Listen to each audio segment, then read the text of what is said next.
Jusant is a breath of fresh air in the crowded gaming calendar of 2023, and I mean this literally because the game asks you to climb a tower and get lots of fresh air along the way.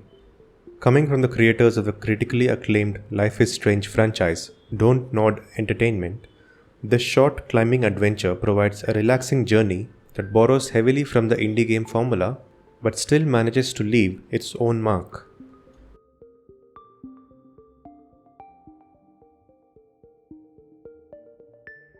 Jusant has a story, but it will take a while for you to unravel it.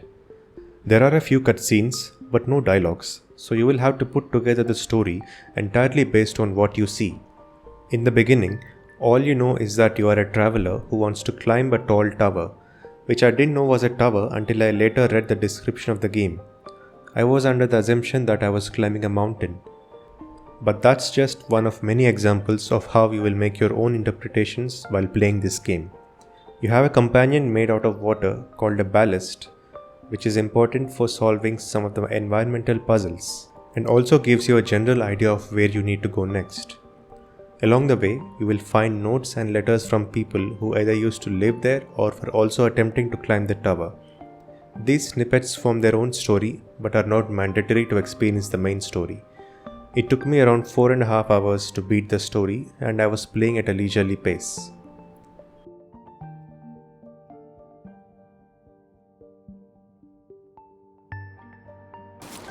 The gameplay is what really sells this game.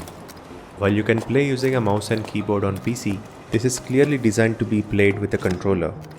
The default controls map each hand to a trigger, and it feels quite natural to climb in this way.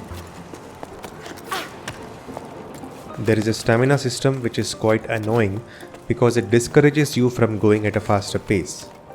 I appreciate that the intention here is to ask you to slow down and enjoy the journey, but 4 hours of climbing later, I am more interested in solving the next puzzle rather than slowing down to enjoy the view. Stamina systems are always joy killers, and I seriously hope this mechanic is induced by designers in the long term.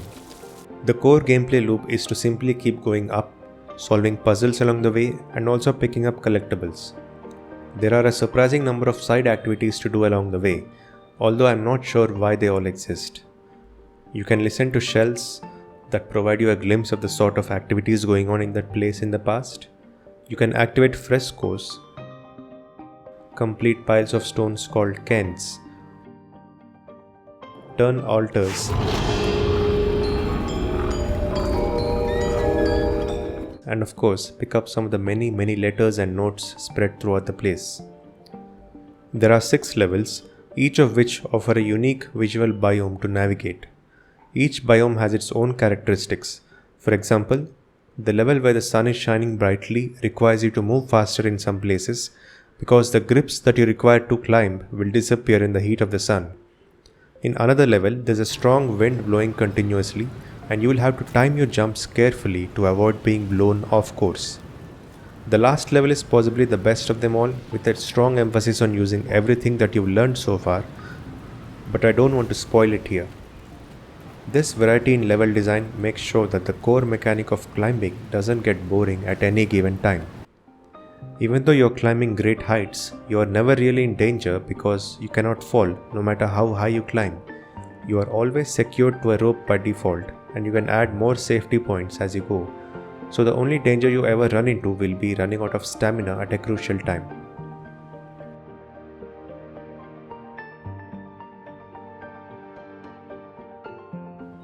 This is a visual heavy game, seeing how it depends on the cutscenes to narrate its entire story. Naturally, special care has been taken to ensure that you are treated to amazing views throughout the game. If you played the original Life is Strange games, you will be familiar with this art style, and it is quite pleasing. The ballast sidekick seems to be cute for the sake of being cute, but I guess there's an audience for that.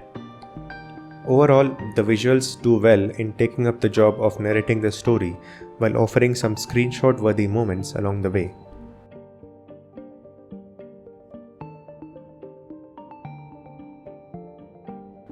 Since there are no dialogues in this game, it is up to the sounds made by the characters and the background music to immerse you into the story, and the game succeeds here as well. In a way, The soundtrack doesn't bring anything new to the table because if you played enough games like this, you know what to expect. The music is calm and relaxing, but also swells in and out depending on the intensity of the story.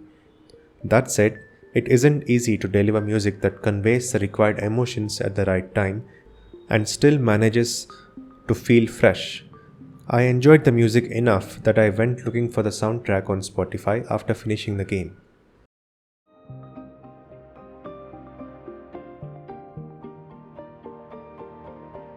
Jusant is the kind of game you need to play when you're exhausted after a long day and don't really want to get into some action or story heavy games that demand a lot of your attention.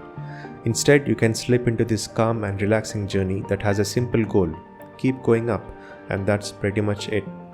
With a well designed control scheme and a simple story that is easy to follow, this is a trek that is worth the climb.